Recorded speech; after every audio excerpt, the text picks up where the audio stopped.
Shri Venkateswara gold తాకట్టులో ఉన్న మీ బంగారాన్ని విడిపించి కొనబడును.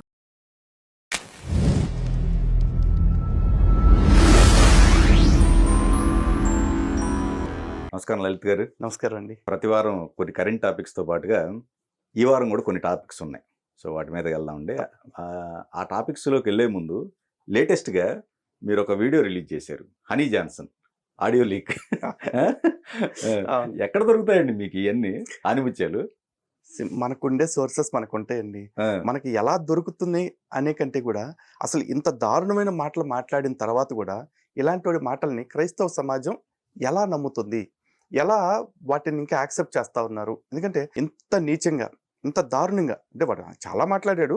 మెయిన్ గ్లిమ్సెస్ కట్ చేస్తే ఇన్ని బూతులు ఉన్నాయి వీడిది.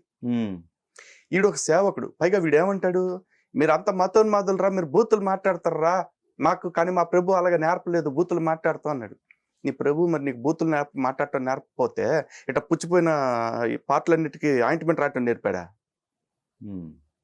సార్, ఇప్పుడు దీనివల్ల చాలామంది ఏమనుకుంటున్నారంటే ఈడు యతవాని ఒప్పుకుంటే క్రైస్తవ్యానికి ఎక్కడ దెబ్బ తగులుతుందో అని చెప్పేసి చాలామంది ఈయన్ని గుడ్డిగా సమర్థించే ప్రయత్నం చేస్తున్నారు. ఈయన్ని సమర్థించే యదవలందరూ అర్థం చేసుకోవాల్సింది ఏంటంటే, ఇలాంటి యదవల్ని సమర్థించడం వల్ల క్రైస్తవ్యానికి ఇంకా ఎక్కువ నష్టం జరుగుద్ది లాంగ్ రన్లో. ఇలాంటి వాడు తప్పు చేసినప్పుడు ఆడు యదవా, అందుకే ఈయన దూరం పెడుతున్నాం, ఈయన సేవక పనికిరాడు అని చెప్పేసి తీర్మానం చేస్తారనుకోండి, ఇంకో భవిష్యత్తులో వేరే సేవకుడు ఎవడైనా ఇట్లాంటివి చేయాలంటే భయపడతారు. అలా కాకుండా ఎక్కడ క్రిస్టియానిటీకి చెడ్డ పేరు వస్తుందో అని చెప్పేసి వీడు తప్పుని సమర్థించే ప్రయత్నం చేస్తే మిగతా పాస్టర్లందరికీ కూడా ఒక బలుపు వచ్చేస్తుంది. హాయ్, మనం ఏదైనా మాట్లాడొచ్చు, అయితే ఏమైనా చేయొచ్చు, ఏమైనా తేడా వస్తే సేవకుడి మీద మొదలు కుట్ర చేస్తున్నారని ముసలి కన్నీరు గార్చేసాడు అనుకోండి, మళ్ళీ అందరూ సచ్చినట్టు పడుంటారు మూసుకుని. ఇది క్రైస్తవ్యానికి హాని చేస్తుందా, మేలు చేస్తుందా? 100% హాని చేస్తుంది. కాబట్టి ఇది క్రైస్తవులు ఆలోచించుకోవాలి. పైగా వాడేమంటాడు, ఇది మతోన్మాదుల కుట్ర, ఇది ఎప్పుడు 5 సంవత్సరాల క్రితం ఆడియో ఇప్పుడు బయట పెట్టి నన్ను ఎందుకు బద్నాం చేస్తున్నారు అంటాడు. ఫస్ట్ ఆఫ్ ఆల్ ఇది 5 సంవత్సరాల క్రితంది కాదు. ఒకవేళ ఇది 5 సంవత్సరాల క్రితందే అన్నా కూడా, ఏమంటే 5 సంవత్సరాల క్రితం మర్డర్ చేశాడు, ఆధారాలు దొరక్క కేసు వీడి మీద కట్టల. ఒక 5 సంవత్సరాల తర్వాత ఆధారం దొరికి ఎవరన్నా పోలీసులు కేసు కడితే ఎప్పుడో 5 సంవత్సరాల క్రితం మర్డర్ చేసిన దానికి ఇప్పుడు ఎందుకండి కేసులు అని అంటాడు ఎవడన్నా? కుదురుద్దా అలా? తప్పు 5 సంవత్సరాల క్రితం చేసినా 15 సంవత్సరాల క్రితం చేసినా తప్పు తప్పే. నువ్వు పాస్టర్ అయ్యుండి నువ్వు ఇలాంటి మాటలు మాట్లాడుతూ ఎవరిని వేధించావు? హిందువులనా, ముస్లిములనా? కాదు, నిన్ను నమ్మి నువ్వు తండ్రి అనుకుని, నువ్వు కాపరి అనుకుని నీ చర్చికి వచ్చిన ఆడవాళ్ళని ఏడిపించావు. ఒకవేళ ఇంకా ఎవరన్నా పెద్ద మనుషులు సపోర్ట్ చేస్తున్నారు అంటే ఆ పెద్ద మనుషులందరినీ కూడా వాళ్ళ పిల్లల్ని నీ చర్చికి పంపమని ధైర్యంగా పంపుతారా? అంటే వాళ్ళ పిల్లల్ని పంపడానికి మాత్రం వాళ్ళు భయపడతారు, ఊళ్ళో వాళ్ళ పిల్లలకి వీడు ఎక్కడెక్కడ ఆయింట్మెంట్లు రాస్తానంటే మాత్రం సమర్థిస్తారా? ఈ చర్చిల్లో జరిగేదే ఇట్లా అండి బాబు, ఒకటి కాదు, ఇట్లాంటి దగ్గర ఒక 150-200 న్యూస్ క్లిప్పింగ్స్ ఉన్నాయి మన దగ్గర ఇలాంటివే. మొన్న రీసెంట్ గా చూసినట్టయితే ఏదో టీవీ ఛానల్లో కూడా వచ్చింది, ఒకడెవడో యేసుక్రీస్తు నన్ను నీ కడుపును మళ్ళీ పుట్టించమన్నాడు అని చెప్పేసి చర్చికి వచ్చిన అమ్మాయి కడుపు చేశాడంట. అది చూశానండి, చాలా వైరల్ అయింది. ఈ కర్మ ఏంటండి అసలు నాకు అర్థం ఏదో ఏకాంత ప్రార్థన ఏదో అంటారు. ఏకాంత ప్రార్థన అదేనా? ఏకాంత ప్రార్థనలు అంటారు. గుడారాల్లో ఏమో మరి అయ్యంటూ పేర్లు రకరకాలు పెట్టు చేస్తారులేండి. ఏం పెట్టు చచ్చిన జీవితాలు అన్యాయం అవుతుంది ఆడబిడ్డలవి. ఈ ఆడబిడ్డలంతా ఎవరు గాలిలో చూడబడ్డోళ్ళ కాదు, ఒకనాడు హిందువులే, మళ్ళీ ఆ దరిద్రాన్ని తెలుసుకుని ఎప్పటికైనా హిందుత్వంలోకి రావాల్సిన వాళ్ళే. మరి సాటి హిందూ ఆడబిడ్డల జీవితాలు ఎట్లా పాడవుతూ ఉంటే మతం మరి మేము చూస్తూ కూర్చుంటామా? ఇప్పుడు అందుకే బయట పెడతా ఉంటాం. ఇంకోటి లలిత్ గారు, అక్కడ అసలు నాకు లేని అలవాట్లు లేవు అని అన్నారు ఆయన. ఏంటది అసలు? ఒక పక్కన 10 మందికి చెప్పాల్సిన వ్యక్తే నాకు లేని అలవాట్లు అనే ఆడియో ఉంది. నేను బోకరు, నేను 10 మందితో పడుకుంటానని చెప్పి ఆడియో చెప్తున్నాడు సిగ్గు లేకుండా. అయితే ఇక్కడ గొప్ప విచిత్రం ఏంటంటే అంజీ గారు, ఈ ఆడియో దొరికింది, మనం బయట పెట్టాం. దొరకకుండా ఇంకెన్ని ఉన్నాయో తెలియకుండా ఇంకెన్ని చేస్తున్నాడు ఆడు. ఆళ్ళంటి వాళ్ళు ఇంకెంతమంది ఉన్నారో. చర్చికి వెళ్ళట బలవుతున్న ఆడవాళ్ళు ఎంతో. ఎందుకంటే ఈ దేశంలో ఆడవాళ్ళు ఎన్ని అన్యాయాలు జరిగినా బయటకు వచ్చి తొందరగా చెప్పుకోలేరు. ఎందుకంటే ఏళ్ల పరువు పోద్దని ఒకటైతే, రెండోది మతం పరువు ఎక్కడ పోద్దో, చర్చి పరువు ఎక్కడ పోద్దో అన్న భయం రెండోది. కానీ ఇలా దొరకకుండా రాజుల్లాగా బతుకుతున్న వాళ్ళు ఎంతమంది ఉన్నారో తెలియదు కదా. హైడ్రా ఉంది కదా, హైడ్రాది ఇప్పుడు సలకం చెరువులో ఉన్నటువంటి ఆ మెడికల్ కాలేజ్ ఏదైతే ఉందో అది తీసేయాల, ఏది పేద విద్యార్థుల కోసం అంటున్నారు, దాని నుంచేమన్నారు. ఇప్పుడు కొత్తది ఒకటి, ఇప్పుడు హైడ్రా వాళ్ళకి తలనొప్పి కలిగించే ఇంకొక అంశం బయటికి ఏంటంటే, హిందువులకు సంబంధించిన వాళ్ళు ఛత్రపతి శివాజీ గారి పేరు మీద సరూర్ నగర్ చెరువు ఉంది కదా, దాని మీద కడతాం, దాంట్లో కట్టేసి పేద పిల్లలకు మేము కూడా ఇస్తాం మా హిందూ పిల్లలకి అని చెప్పేసి ఒక నినాదం తీసుకొస్తున్నారండి. ఇది ఇప్పుడు కొంచెం పెద్ద చిక్కుముడయ్యేటట్టుంది. సీఎం రేవంత్ రెడ్డి గారు వచ్చిన తర్వాత చాలా ఆర్భాటంగా మొదలెట్టిన కార్యక్రమం ఈ హైడ్రా కమిషనర్ రంగనాథ్ గారు అయితే కొంతమంది చావులకు కూడా కారణమయ్యాడు. ఆయన ప్రభుత్వం ఒత్తిడి మీదగా చేశాడా లేకపోతే ఆయన ఇష్టపూర్వకంగా చేశాడో తెలియదు, కానీ చాలామంది ఇళ్ల మీద కఠినంగా వ్యవహరించాడు. చెప్పిన రీజన్ ఏంటంటే చెరువుల్ని పునరుద్ధరణ చేసుకోవాలి, నాలాలని చెరువుల్ని. ఎందుకంటే వాటర్ రిసోర్సెస్ని కావచ్చు లేకపోతే వాటి బఫర్ జోన్స్ని కావచ్చు ఆక్యుపై చేసి ఇల్లు కట్టేయటం వల్ల భవిష్యత్తులో ఇబ్బందులు వస్తాయి. సంతోషం, చాలా ఇళ్ళు కూల్చారు. కూల్చిన ఎన్ని ఇళ్ళని మీరు ఇప్పుడు అంటే ఎన్ని ఇళ్ళు కూల్చిన చోట మీరు చెరువుల్ని పునరుద్ధరణ చేశారు చెప్పండి. నాగార్జున ఫంక్షన్ హాల్ని కూల్చారు. ఇప్పుడు నాగార్జున ఫంక్షన్ హాల్ కూల్చిన చోట మళ్ళీ చెరువుని పునరుద్ధరణ చేశారా? పోనీ వీళ్ళు అంటున్నారు కదా సల్కం చెరువులో ఉన్నది పేదవాళ్ళకి చదువు చెప్తున్నారు కాబట్టి దాని జోలికి వెళ్ళట్లేదు అని చెప్పేసి. మీకు నిజంగా పేదవాళ్ళ మీద ప్రేమ ఉంది, మీరు కూల్చిన ఇళ్ళన్నీ కూడా బాగా బలిసిపోయిన కోటీశ్వర్లు ఇళ్ళ? ఎవరైనా సినిమా యాక్టర్లు కూల్చారా? రాజకీయ నాయకులు కొంప ఒకటి కూల్చారా? వాళ్ళందరూ పేదవాళ్ళు కదా. వాళ్ళందరూ ఆత్మహత్యలు చేసుకున్న వాళ్ళు ఉన్నారు, ఒక ఇద్దరు ముగ్గురు. ఆస్తి పోతుందని చెప్పేసి వాళ్ళంతా చెరువును ఆక్రమించి కట్టిన వాళ్ళు కాదు. చెరువును ఆక్రమించి ఎవడో కడితే అది తెలియక కొనుక్కున్న వాళ్ళు. మరి ఆ పేదవాళ్ళందరూ కొంపలు కూల్చినప్పుడు ఈ జాలి దయ కరుణ ఏమైపోయింది రంగనాథ్ గారిది? సడన్ గా ఓవైసీ కాలేజీలో పేదవాళ్ళు మాత్రం బాగా గుర్తొచ్చారండి. మరి ఇప్పుడు ఓవైసీ పేదవాళ్ళకి చదువు చెప్తానికి చెరువును ఆక్రమించాడు, బాగానే ఉంది. నాకు కూడా హుస్సేన్ సాగర్లో ఒక 50 ఎకరాలు ఇవ్వండి, నేను కూడా ఒక ఇంజనీరింగ్ కాలేజ్ ఒక మెడికల్ కాలేజ్ కడతా. ఇప్పుడు అదే వాళ్ళు నేను ఫ్రీగానే చేపిస్తానండి, ఫ్రీగా విద్య చెప్తా, ఇవ్వండి, ఇస్తారా? అంటే ఉచితంగా చదువు చెప్పాలి చెప్తున్నాడు అని బాగా గొలుంది అనుకోండి గవర్నమెంట్కి. ఈ గవర్నమెంట్ను పోయి ఏడన్నా ఒక 100 ఎకరాలు ఓవైసీకి ఇచ్చుకోమని చెప్పండి. ఇచ్చి అక్కడ కాలేజీ కట్టుకోవటానికి కూడా డబ్బులు ఇచ్చేయమని చెప్పండి. అప్పుడు ఓవైసీ మీద ఉన్న ప్రేమ కనపడదు. కానీ ఓవైసీ మీద ఉన్న ప్రేమతో మీరు ఏదైతే సిద్ధాంతం చెప్పారో చెరువుల ఆక్రమణ అనేది కూల్చివేస్తామని చెప్పేసి, ఆ ఆక్రమణల్ని మీరే ఇప్పుడు సమర్థిస్తే రేపు ప్రతోడు వస్తాడు, ఆ చెరువు నాకు ఇవ్వు, నేను మెడికల్ కాలేజ్ కడతా, ఈ చెరువు నాకు ఇవ్వు, డెంటల్ కాలేజ్ కడతా, ఈ చెరువు నాకు ఇవ్వు, నర్సింగ్ కాలేజ్ పెడతా అంటాడు. ఇవ్వండి. వాడు చేసిందే తప్పు కానప్పుడు వీళ్ళందరూ చేస్తే మాత్రం తప్పెట్ అవుతుంది? ఇక్కడ తప్పు ఎవరిదన్నా ఉంది అంటే మొట్టమొదట ప్రభుత్వాన్ని తప్పండి. ఎందుకంటే హైడ్రా పేరుతో పేదల బతుకుల్ని కూల్చి ఇవాళ వచ్చి నీతులు చెప్తారా పేదరికం పేరుతోటి? ఎలాంటప్పుడు మరి హిందువులు అడగరా? మరి వాడు ఒక్కడే నా సేవ చేయగలిగినాడు, పరమతాల్ని తిడుతూ పక్క దేవతలను అవమానిస్తూ పావుగంట సమయం ఇస్తే హిందువుల్ని చంపేస్తానని చెప్పినోడు పేదవాళ్ళకి సేవ చేసేవాడా? వాడి మీద అంత ప్రేమ ఉన్నప్పుడు మరి హిందువుల మీద ఎందుకు లేదు? హిందువులకి ఎందుకు ఎవరు? మాకు చేత కదా ఫ్రీగా చదువు చెప్పడం, ఇవ్వండి, మాకు ఇవ్వండి కాలేజీ స్థలం. ఎందుకంటే ఒకడు ఆక్రమించి ఇప్పుడు సేవ అంటే ఎవరు చేయాలండి? నా దగ్గర 100 రూపాయలు ఉంటే దాంట్లోంచి నేను 90 రూపాయలు ఖర్చు పెట్టుకోవచ్చు, 100 రూపాయలు ఖర్చు పెట్టుకోవచ్చు, అది నా ఇష్టం, నా డబ్బు కాబట్టి. నేను అంజిగారి జేబులోంచి 100 రూపాయలు లాక్కుని నేను 10 మందికి దానం ఇచ్చి నేను దాతను అనిపించుకుంటానా? ఇప్పుడు ఓవైసీ కాలేజ్ కట్టుకోవాలనిపించింది అనుకోండి, స్థలం కొనుక్కోమనండి, దాంట్లో కాలేజ్ కట్టుకోమనండి. అంటే అంత పెద్ద బిల్డింగ్ కడతానికి ఉన్న డబ్బులు ఆ కాస్త స్థలం కొనుక్కోవటానికి మాత్రమే ఉండవా? అంటే ప్రభుత్వ స్థలం ఏంటంటే అది ప్రజల స్థలం. చెరువు అనేది ప్రజల స్థలాల్ని కబ్జా చేసినోడిని నువ్వు దాత కింద చూపించాలని చూస్తున్నావు అంటే ఎవడు ద్రోహి? వాడు ద్రోహి కాదు, వాడికంటే ఎక్కువ పెద్ద ద్రోహి నువ్వు. వాడికి సేవ చేసుకోవాలనిపిస్తే ఆడి సొమ్ముతో చేసుకోవాలి, మా సొమ్ముతో కాదు. అంటే ఇప్పుడు హైడ్రా ఏంటంటే ఒక కొత్త సమస్య అనుకోవచ్చు. ఇది ఇప్పుడు మతపరంగా ఇప్పుడు అదేనండి, గతం నుంచి కూడా చాలా మంది ఇట్లాంటివి చేశారు. ఒక 100 మంది పేదవాళ్ళని తీసుకెళ్లిపోయి వాళ్ళతో గుడిసెలు వేయించడం, ఓ 10 ఎకరాలు కబ్జా చేయించడం, ఓ 10 ఏళ్ల తర్వాత వాళ్ళు అక్కడి నుంచి ఖాళీ చేయించేసి వాళ్ళకి పట్టాలు ఇప్పించి వాళ్ళ దగ్గర నుంచి తక్కువ రేట్లు కొనుక్కొని రియల్ ఎస్టేట్లు చేయడం. ఇప్పుడు ఈడు చేస్తుంది కూడా అదే, కబ్జా చేసేసి దాన్ని ఇప్పుడు సేవా కార్యక్రమాలకి కేంద్రంగా చూపిస్తున్నారు. లలిత్ గారు, మీది మొన్న మధ్య ఒక వీడియో చూశాను, అది లాస్ట్ మీరు ఇంటర్వ్యూ ఇచ్చినప్పుడు ఒక వీడియోది. దాంట్లో అంటే నా లాస్ట్ కోరిక ఏంటంటే ఈ వేములవాడలో ఉన్న దర్గా ఏదైతే ఉందో అది తీసేయాలి, అదే నా లాస్ట్ కోరిక అన్నది. వేములవాడ అలంపురంలో అది తీసేయాలి అని చెప్పేసి మీరు చెప్పడం జరిగింది. అవునండి, ఆ వీడియో మొన్న చూశాను నేను. అయితే రీసెంట్గా చూసినట్టయితే మనకి దర్గాలకు సంబంధించి 1 by 1 వస్తూ ఉన్నారు. ఫారెస్ట్లో ఉన్నాయండి, ఫారెస్ట్లో ఎక్కడెక్కడో వాటికి సంబంధించినవి, అంటే ఎక్కడ పడితే అక్కడ అంతే క్రియేట్ కాబట్టి. ఇప్పుడు ఇస్లాం సంప్రదాయానికి ఇస్లాం మతానికి ఈ దర్గాలు అనేవి విరుద్ధము అని చెప్పేసి ముస్లింలే చెప్తా ఉన్నారు. ముస్లింలకి పరమ ప్రమాణం ఏంటి అంటే ఖురాన్. ఓకే, ఈ ఖురాన్ ఎవరి ద్వారా వచ్చింది అంటే సాక్షాత్తు వాళ్ళ దేవుడు, వాళ్ళ అంతిమ దైవ ప్రవక్త అయిన మహమ్మద్ ప్రవక్త గారికి దర్శనం చేయటం జరిగింది. ఆ దర్శనం ద్వారా వచ్చింది. ఆ ఖురాన్కి ఈ దర్గాలు వ్యతిరేకమని ముస్లింలే చెప్తా ఉన్నారు. ఆ చెప్పేవాళ్ళు షఫీ ఉన్నాడు, సిరాజ్ ఉన్నాడు, ఇమ్రాన్ ఉన్నాడు, ఇంకా చాలా మంది ఉన్నారు. మరి ముస్లింసే వ్యతిరేకిస్తున్న ఆ దర్గాల్ని ఏ విధంగా ముస్లిం సమాజం సహిస్తుంది? ఈరోజు నిజంగా వేములవాడలో దర్గా ఉంది, లేకపోతే హేమలాపురం అంటే అలంపూర్గా పిలువబడుతున్న హేమలాపురంలో దర్గా ఉంది. ఈ దర్గాలు రెండింటికి ఎంతమంది ముస్లింలు వెళ్ళి ప్రార్థన చేస్తారండి? సున్నీ ముస్లింలు ఎంతమంది ఉన్నారు వెళ్ళేవాళ్ళు చూడండి, ఎవ్వరు వెళ్ళరు. అరే ముస్లింసే ఇది మాకు సంబంధం లేని దరిద్రం అని చెప్తా ఉన్నప్పుడు హిందువులైన మన వాళ్ళు సిగ్గు లేకుండా అక్కడికి వెళ్ళటం ఏంటండి? నిన్న మొన్న జరిగిన మొహరం పండగకి, పీర్ల పండగకి పీర్లు ఎత్తుకునే పోరంబోగులు హిందువులు ఎక్కువ మంది.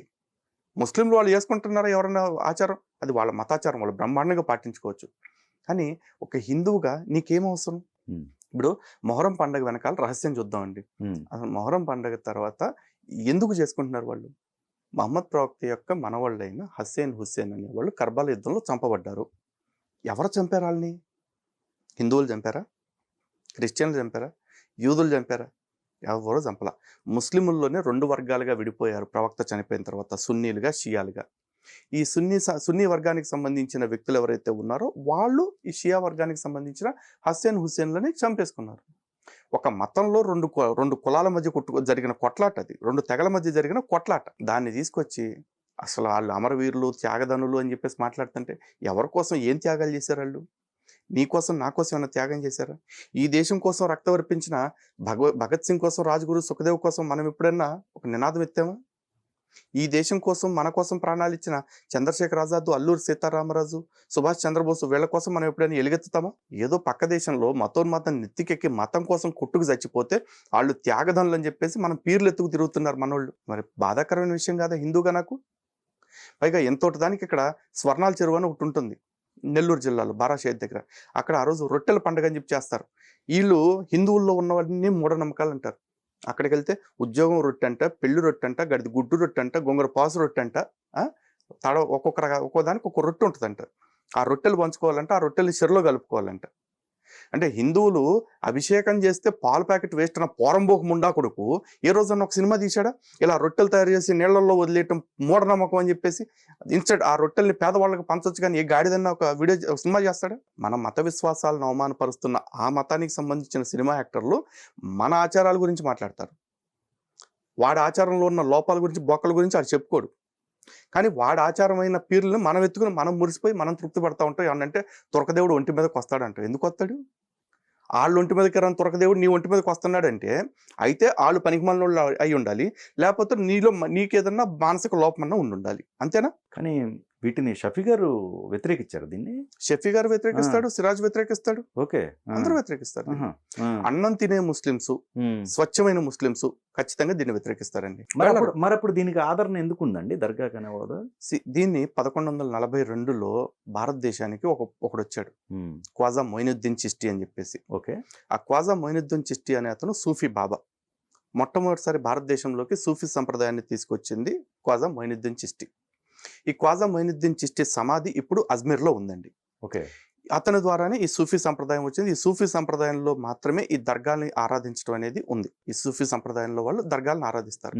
అండ్ ఈ ఖ్వాజా మొయినుద్దీన్ చిష్టి అనేవాడు రాకముందు భారతదేశంలో అసలు దెయ్యాలను విడిపించటాలు అనే ప్రక్రియ లేదు. ఓకే, అసలు భూత వైద్యం అనేది లేదు. సినిమాల్లో చూడాల్సిందే తప్ప ఏ హిందూ గ్రంథాల్లో చూడండి. ఇప్పుడు ద్రౌపది 14 సంవత్సరాలు ఆవిడ అడవుల్లో జుట్టు విరబోసుకుని తిరిగినా కూడా ఆవిడ ఏ రోజు దెయ్యం పట్ల. సీతమ్మ తల్లి రాక్షసుల మధ్య సంవత్సర కాలం లంకలో బతికారు, ఆవిడ ఏ రోజు దెయ్యాల పట్ల. మరి ఇప్పుడు మాత్రం దెయ్యాలు, భూతాలు పట్టటాలు వాటిని విడిపించడాలు ఎక్కడొచ్చినాయి? ఏ హిందూ ఆలయంలో అయినా సరే మీరు దెయ్యాలను విడిపించడం చూసారా? అంటే ఈ మధ్య కొంతమంది వ్యాపారవేత్తలు మొదలయ్యారులేండి. హిందూ ఆలయాల్లో ఎక్కడ ఉండేది కాదు. కానీ ఎప్పుడైతే ఈ ఖ్వాజా మొయినుద్దీన్ చిష్టి అని అతను వచ్చాడో, తర్వాత దర్గాలు వచ్చిందో, ఆ దర్గాల దగ్గర మేము రోగాలను తగ్గిస్తాం, దెయ్యాలను విడిపిస్తాం అంటూ కొత్త రకం టెక్నిక్స్ మొదలు పెట్టారు. నిజంగా దర్గాలో ఉండేది శవం, సమాధే కదా. మరి అదే శ్మశానంలోకి నువ్వు వెళ్ళి అక్కడి నుంచి దెయ్యాలు ఇలాగొట్టించమని అడుగుతున్నంటే నువ్వు పెచ్చోడువా, నిన్ను పెచ్చోడిని చేస్తున్న ఆడి తెలివైనోడా? కాబట్టి భారతదేశంలోకి దెయ్యం అనే మూఢనమ్మకాన్ని, ఈ సమాధిని ఆరాధించడం దర్గాగా అనే మూఢనమ్మకాన్ని తెచ్చింది ఈ సూఫీ బాబా ఖ్వాజా మొయినుద్దీన్ చిష్టి. ఈ ఖ్వాజా మొయినుద్దీన్ చిష్టి అంటే ఎవరు అంటే రాణి సంయుక్త తెలుసు కదా, రాణి సంయుక్త అంటారు, పృథ్వీరాజ్ చౌహాన్ భార్య. ఆ పృథ్వీరాజ్ అనే వ్యక్తి గజనీ అనే అతన్ని 17 సార్లు యుద్ధంలో ఓడిస్తే, 16 సార్లు యుద్ధంలో ఓడిస్తే 17వ సారి దొంగ దెబ్బ తీసి పృథ్వీరాజ్ని చంపి పృథ్వీరాజ్ భార్య అయిన సంయోగితని తను వాడుకుని ఆ తర్వాత ఈ ఖ్వాజా మొయినుద్దీన్ చిష్టికి బానిసగా తీసుకెళ్ళి ఇచ్చారు. అలాంటి వాడు ఆ ఖ్వాజా మొయినుద్దీన్ చిష్టి. అలాంటి వాడి సమాధిని ఆరాధించడానికి ఈరోజు హిందువులందరూ ఎగబడి వెళ్తూ ఉంటారు. రాజకీయ నాయకులు చెద్దర్లు పంపుతూ ఉంటారు. నా ధర్మాన్ని ఈ విధంగా కల్తీ చేస్తుంటే, సంకరం చేస్తూ ఉంటే మరి నాలాంటి హిందువులు మాట్లాడరా? ఆ సంకరం వాళ్ళతో పోకుండా అవి తీసుకొచ్చి మన ఆలయాల్లో పెడతా ఉన్నారు. ఈ రోజున షాలి పహల్వాన్ దర్గా అని చెప్పేసి చెప్తారు అలంపూర్లో. అది ఎందుకు వచ్చిందండి?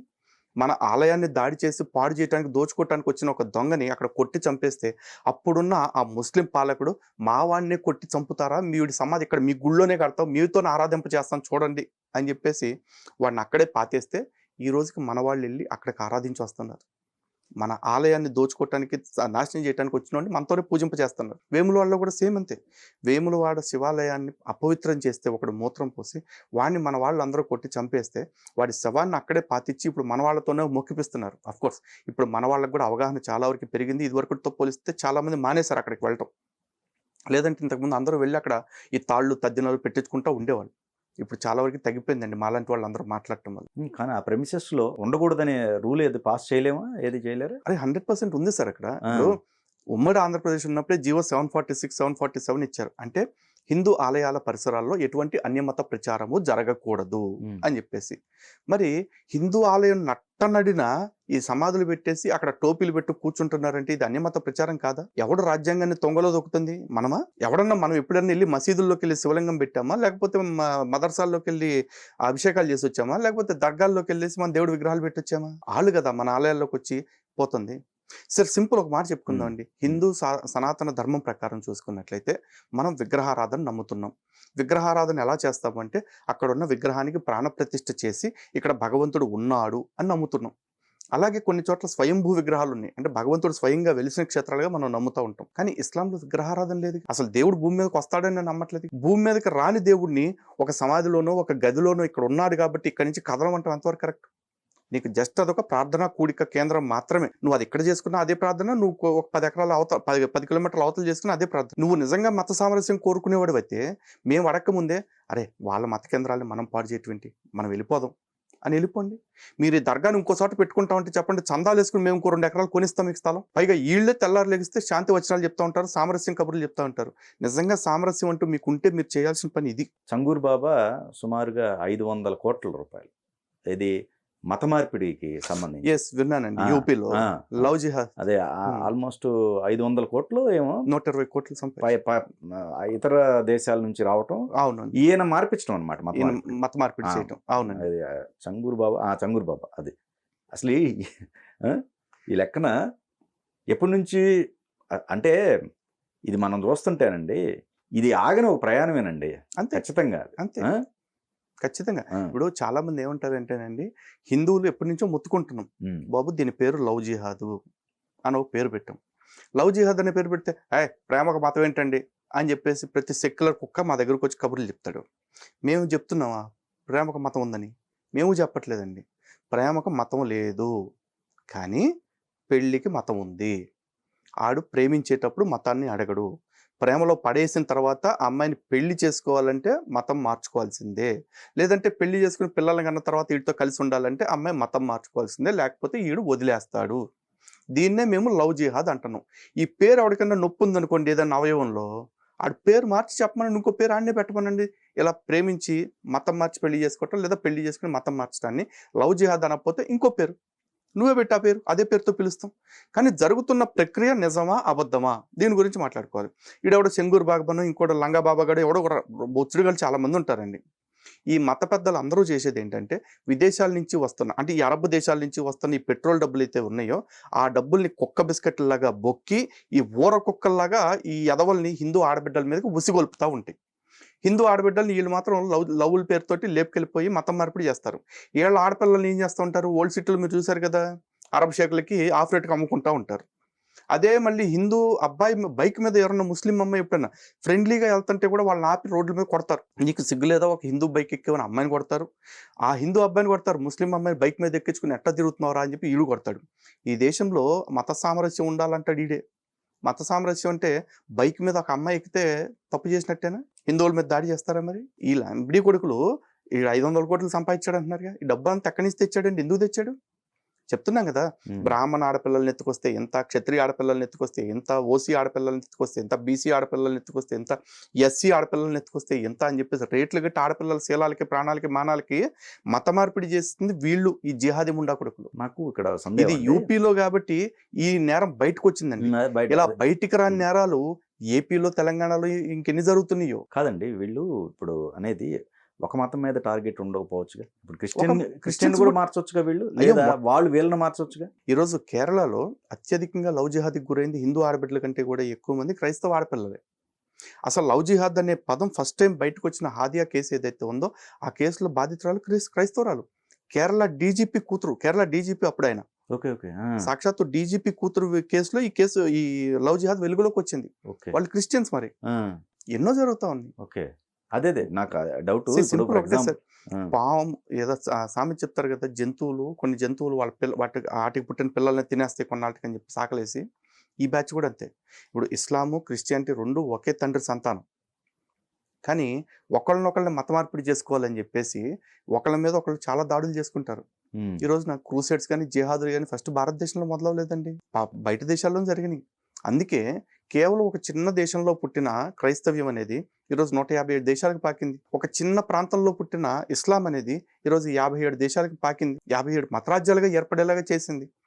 ఎలా ఏర్పడిన ఇవన్నీ కూడా మతోన్మాదంతో, మతాన్ని పెంచుకోవటానికి తన మన భేదం లేకుండా తన్నుకు సచ్చి అయ్యింది. క్రైస్తవుడు ఏమంటాడు, యేసుని నమ్మకపోతే పరలోకం లేదు అంటాడు. ఈ ముస్లిం ఏమంటాడు, అసలు మహమ్మద్ని అంతిమ దైవ ప్రవక్తగా, అల్లాని దైవంగా ఒప్పుకోకపోతే నీకు స్వర్గం లేదు అని వీడు అంటాడు. ఇక్కడ వీళ్ళిద్దరూ ఒకే తండ్రి సంతానంగా, ఆ ఒకే తండ్రి ఆరాధించింది ఒకడే దేవుణ్ణిగా, ఆ ఒకడే దేవుణ్ణి నిజం చెప్పమానండి, ఈడిని నమ్మితే స్వర్గం, ఆడిని నమ్మితే స్వర్గం, ముస్లింని నమ్మితే స్వర్గం, క్రిస్టియన్ నమ్మితే స్వర్గం అని చెప్పేసి ఈడు చెప్పలేడు, ఆడు చెప్పలేడు. ఈడంటాడు నన్ను నమ్మితే కరెక్ట్ అంటాడు, అంటాడు నన్ను నమ్మితే కరెక్ట్ అంటాడు. ఏతావాత తేలింది ఏంటంటే ఇద్దరు కరెక్ట్ కాదు. ఇదే మాట మేము చెప్తున్నాం. అంటే హిందువులది కర్మ సిద్ధాంతం, జరిగేది కర్మ సిద్ధాంతం ప్రకారమే జరుగుద్దండి. దేవుడు అనేవాడు ఒకడు నిజంగా ఉంటే డే టు డే ఈరోజు కూర్చుని, ఈరోజు అంజి గారు చెక్ షర్ట్ వేసుకోవాలి, లేకపోతే Lalit Kumar light orange shirt వేసుకోవాలి, ఇట్లా చెప్పడు. మనం ఏం చేయాలనేది మన కర్మను బట్టి ఉంటుంది. బుద్ధి కర్మానుసారిని, కర్మ ఏ విధంగా జరగాల్సి ఉంటుందో మన బుద్ధి ఆ విధంగా మనం నడిపిస్తుంది. ఈ రోజున నిజంగా దేవుడే ఉంటే కనుక, క్రిస్టియానిటీ, ఇస్లాం ప్రకారం ఒకటే జన్మ కదండి, పునర్జన్మ లేదుగా. మరి ఆ ఒకటే జన్మ అయినప్పుడు యేసుని నమ్మితే స్వర్గము, లేదా అల్లాని నమ్మితే స్వర్గము, మిగతా వాళ్ళందరికీ నరకం అని చెప్తున్నారు. నన్ను అల్లాని, యేసుని నమ్మనోడిగా ఎందుకు పుట్టించాడు? నాది ఒకటే జన్మ అయినప్పుడు వాళ్ళని మాత్రం నమ్మే వాళ్ళకి ఎందుకు పుట్టించాడు? దీని మీద ఎవరన్నా క్రైస్తవుడు కానీ, ముస్లిం కానీ చివరిదాకా టైం ఇస్తున్న వాళ్ళకి, అంటే నేనున్నంతకాలం టైం అండి. ఎవడన్నా ఎప్పుడన్నా వచ్చి డిబేట్ కూర్చుని ఇది నేను నిరూపిస్తాను మా గ్రంథాల ఆధారంగా వస్తాడు, రమ్మానండి. డివోషనరీ వేదికగానే కూర్చుని వాళ్ళతో చర్చ చేద్దాం. ఈ మధ్య ఒక వీడియో చూశానండి, యేసు శ్రీమంతం అని చెప్పేసి వేడుకలు చేస్తున్నారు. ఇప్పుడు కన్వర్ట్ అవ్వటం ఎందుకు, మళ్ళీ ఆ మతాచారాలు క్రియేట్ చేసుకోవటం ఎందుకు? ఇది ఎప్పటికీ అర్థం కాని విషయం అండి. సింపుల్ అండి. క్రిస్టియానిటీలోకి పోతే ప్రతిరోజు బతుకి వేదన, రోదన, శోధన, ఈ మూడే ఉంటాయి, గుర్తుపెట్టుకోండి. ఏమన్నా అంటే రోధిస్తూ ప్రార్థన చేయాలి. ఉన్నాయా శ్రీమంతాలు? ఉన్నాయా వాళ్ళ మతంలో? లేవు కదా. ఎందుకుంటాయండి? మరి అది వీడియో గట్టి వైరల్. శ్రీమంతం అనేది ఏంటి? సనాతన ధర్మంలో ఉన్న షోడశ సంస్కారాల్లో అదొక సంస్కారం, స్త్రీలకు చేసే గర్భ సంస్కారం అది. ఓకే. ఈ రోజున ఒక క్రైస్తవుడికి ఎప్పుడు మాట్లాడంటే, పుట్టిన వెంటనే పుట్టిన ప్రతోడు క్రైస్తవుడు కాదు. పుట్టిన తర్వాత, పెద్ద అయిన తర్వాత, లేకపోతే చిన్నప్పుడు బాప్తిజం తీసుకుంటే మాత్రమే వాడు క్రైస్తవుడి కింద కన్సిడర్ చేయబడతారు. ముస్లిం పుట్టిన వెంటనే ముస్లిం కాదు, పుట్టిన 8వ రోజున, 10వ రోజున, 12వ రోజున ఎవడు వీలుని పట్టాడు కింద కొంచెం కట్ చేసుకుంటే సున్నత్ అంటారు. ఆ సున్నతి పొందిన తర్వాతే వాడు ముస్లిం అవుతాడు. కానీ హిందువు పుట్టిన గర్భంలో పడిన వెంటనే ఈ గర్భ సంస్కారం చేస్తారు, అప్పటి నుంచి హిందువే. ఓకే కదా. ఈ గర్భాధాన ప్రక్రియ ఏదైతే ఉంటుందో శోభనం అంటారు, ఆ రోజున కూడా సత్సంతాన ప్రాప్తిరస్తున్న ఆశీర్వాదం ఇచ్చి పంపిస్తారు. అంటే పుట్టక ముందు నుంచి కోరుకునేటప్పుడు వాడిని హిందువుగా పుట్టాలని కోరుకుంటారు. పోనీ చనిపోయిన తర్వాత అక్కడతో అయిపోద్ది అంటే అది కూడా కాదు. చనిపోయిన వ్యక్తికి 10 రోజులకి దశదిన కర్మ ఉంటుంది, సంవత్సరం తర్వాత సంవత్సరం ఉంటుంది, ప్రతి సంవత్సరం కూడా అద్దెకాలు ఉంటాయి. అంటే చచ్చినా కూడా వాడి తరాలు ఉన్నంత వరకు వాడు హిందువుగానే ఉంటాడు. రైట్. ఇది సనాతన ధర్మం. వాడు పెట్టులోకి వెళ్ళిన తర్వాత అయిపోయింది, వాడు మతం అక్కడితో అయిపోయింది.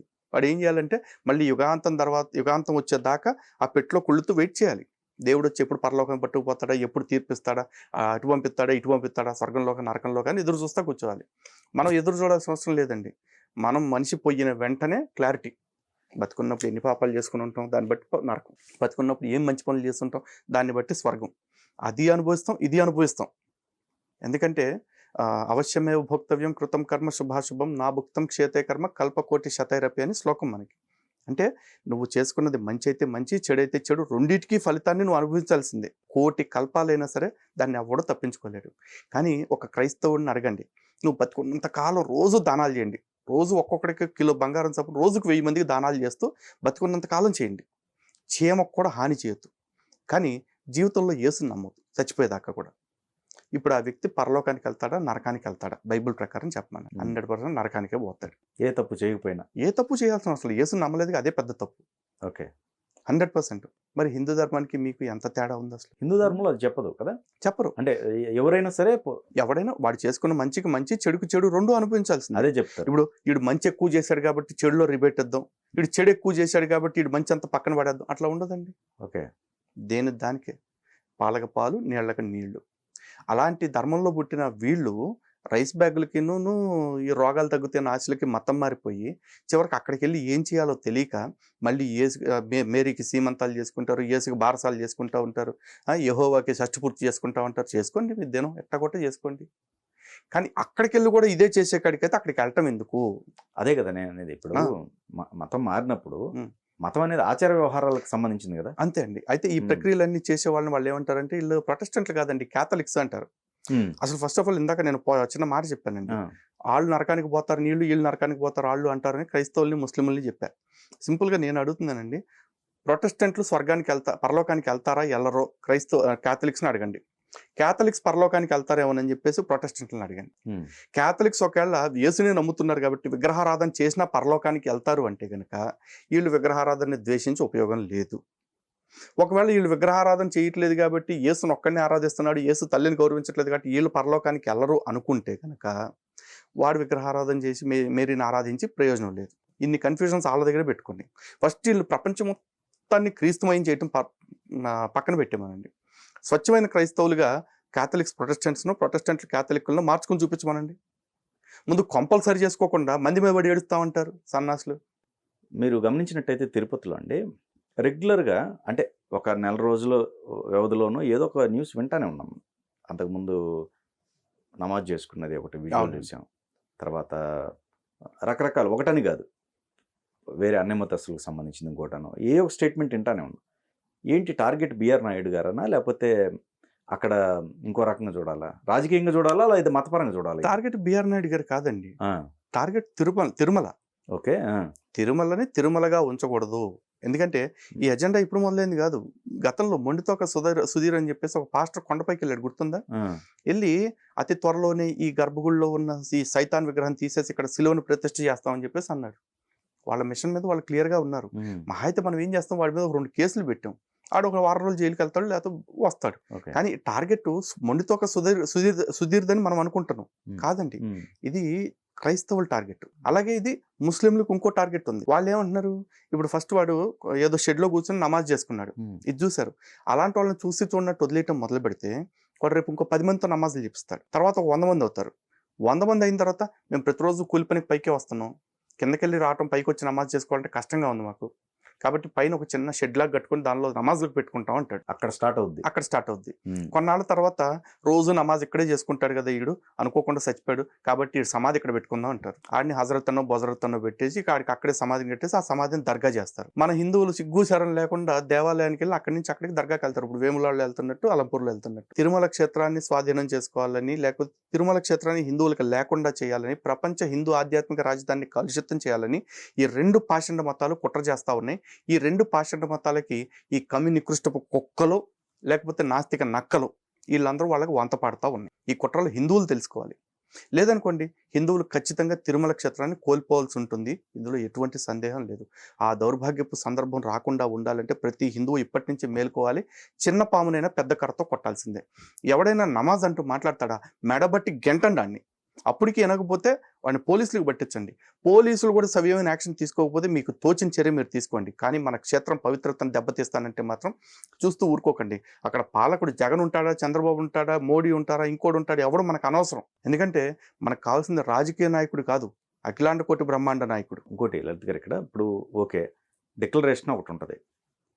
అది ఎవరైనా విఐపి అయితే తెలుస్తారు మనకి అవునండి. ఆయన ఏంటి అనేది. మరి సామాన్యుడు ఎట్లా తెలుస్తారు?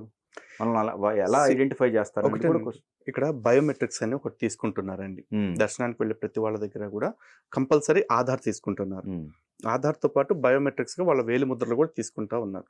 మరి ఇంత ట్రాకింగ్ పెట్టినప్పుడు మతం మారిన క్రైస్తవుడు ఎవడన్నా ఉండి వాడు హిందూ పేరులోంచి మతం మార్చుకోకపోతే వాడిని కనిపెట్టలేం. కానీ కొన్ని మతాల వాళ్ళు ఉంటారు, ముస్లిమ్స్, లేకపోతే మతం మార్చుకున్న క్రైస్తవ పేరు కలిగిన వాళ్ళు ఉంటారు. వాళ్ళ దగ్గర నుంచి డిక్లరేషన్ తీసుకోవచ్చు. నువ్వు గతంలో ముస్లింగా ఉండి హిందుత్వంలోకి వచ్చావా, లేకపోతే నువ్వు ముస్లింగా ఉంటూనే ఈ దేవుడిని కూడా విశ్వసిస్తున్నావా? ఒకవేళ అలా అయితే కనుక డిక్లరేషన్ మీద సంతకం పెట్టు అని అడగవచ్చు, తప్పేం లేదు. కానీ వీళ్ళు ఎలా ఆలోచిస్తారంటే, క్షేత్రం ఎటుపోతే మాకెందుకు, మాకు ఆదాయం ముఖ్యం. టీటీడీ అంటే అంతే కదండి, తిరుమల తిరుపతి దేవస్థానం అని చెప్పేసి చాలా మంది అనుకుంటారు. తిరుమల తిరుపతిని తిరుమల తిరుపతి సొమ్ముని దండుకు తింటున్నారు వాళ్ళు. నేను చెప్తున్నా కదా, ఈరోజు ప్రభుత్వాలను అడుగుతున్నా, ఏమంటే ఏ చర్చి నుంచి ఏ మసీదు నుంచి తీసుకుని డబ్బు టీటీడీ నుంచి మాత్రం ఎందుకు తీసుకుంటున్నారు? ప్రతి సంవత్సరం 50 కోట్లు కామన్ గుడ్ ఫండ్ పేరుతోటి. ఏటి మీద లేని అజమాయిషి టీటీడీ మీద ప్రభుత్వానికి ఎందుకు? ఒక చర్చి పాస్టర్ని లేకపోతే ఒక చర్చి కమిటీని ప్రభుత్వం నియమిస్తుందా? మరి టీటీడీ కమిటీని మాత్రం ప్రభుత్వాలు ఎందుకు నియమిస్తున్నాయి? దాంట్లో వ్యాపారవేత్తల్ని, రాజకీయ నాయకులను ఎందుకు పెడతాయి? ఏ పీఠాధిపతుల్ని, స్వామీజీలని, ధర్మం కోసం పనిచేసే వాళ్ళని ఎందుకు పెట్టట్లా? మన వ్యవస్థల మీద ఎవరికీ గౌరవం లేదు, మన వ్యవస్థల మీద ఎవరికి అవగాహన లేదు, అక్కర లేదు. కాబట్టి మన వ్యవస్థల విషయంలో ఇంత స్వార్థపూరితంగా, ఇంత కుట్రపూరితంగా వ్యవహరిస్తూ ఉన్నాయి. ఇటువంటివన్నిటిని కూడా హిందువులకు అర్థమయ్యేలాగా చెప్పాలని చూస్తున్నాం. ఇలాంటి నిజాలు మాట్లాడితే మా మీద దేవాదాయ శాఖ కేసులు పెడుద్ది, తిరుమల తిరుపతి దేవస్థానం కేసులు పెడుద్ది, ప్రభుత్వాలు కేసులు పెడతాయి. పడతాం, ఎన్ని కేసులైనా పడతాం. కానీ మా ధర్మం గురించి, మా దేవాలయాల గురించి కాపాడుకోవటం గురించి కాంప్రమైజ్ అయితే ఎక్కడికి రాజీ పడం. అసలు మనకి పుణ్యక్షేత్రాలు ఎక్కువగా చూసుకున్నట్టయితే, ఎక్కువ ఫ్లోటింగ్ ఈ మధ్య చూసుకున్నట్టయితే అరుణాచలం ఒకటండి. ఆ గిరి ప్రదక్షిణ మనం చూసినట్టయితే లక్షల మంది ఆ క్రౌడు అక్కడ ఫామ్ అయ్యారు. సో అయితే మీరు ఒక న్యూస్ విన్నారా?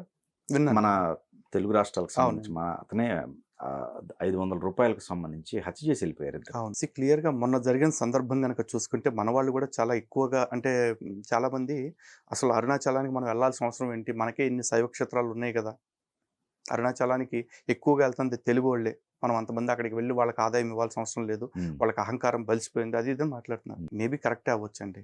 కాకపోతే దానికంటే ముందు ఒకటి ఆలోచించుకోవాల్సింది ఏంటంటే, అది 500 రూపాయల కోసం జరిగిన మర్డర్ కాదు. 500 రూపాయల కోసం పీకలు కోసి పారిపోయి దోచుకునేంత సీన్ ఉండదు.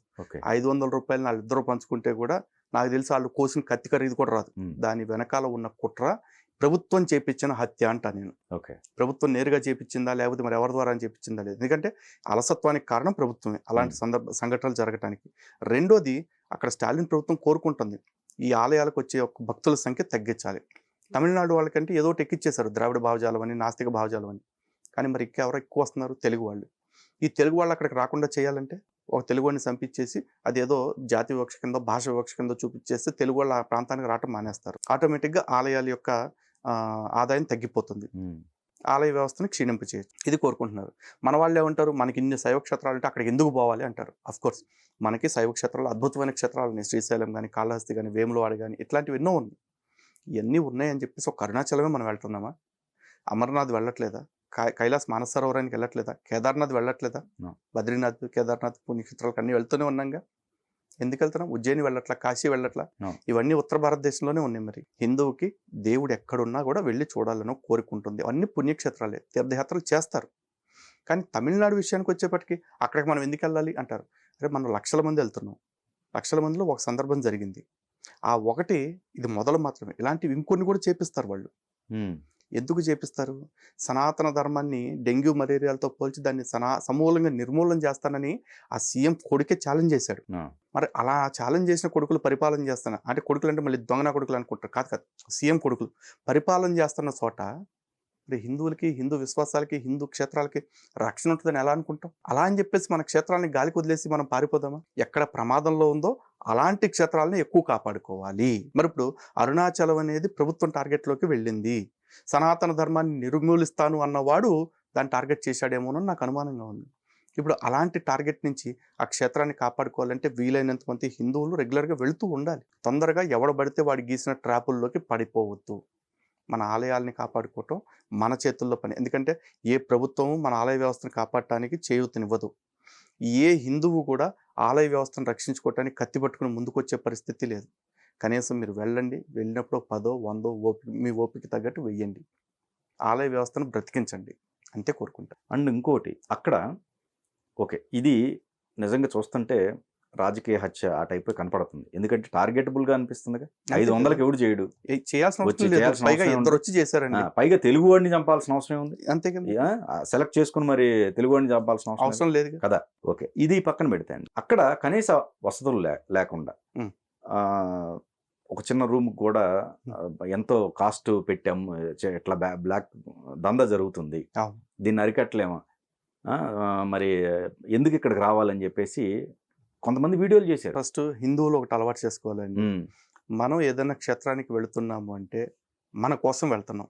నేను తమిళనాడు గవర్నమెంట్ని బాగు చేయడానికి నేను వెళ్ళట్లా, లేకపోతే తిరువన్నామలై ఊరిని బాగు చేయడానికి, ఆ మున్సిపాలిటీకి ఆదాయం ఇవ్వడానికి నేను వెళ్ళట్లా. నా కోసం నేను వెళ్తున్నా.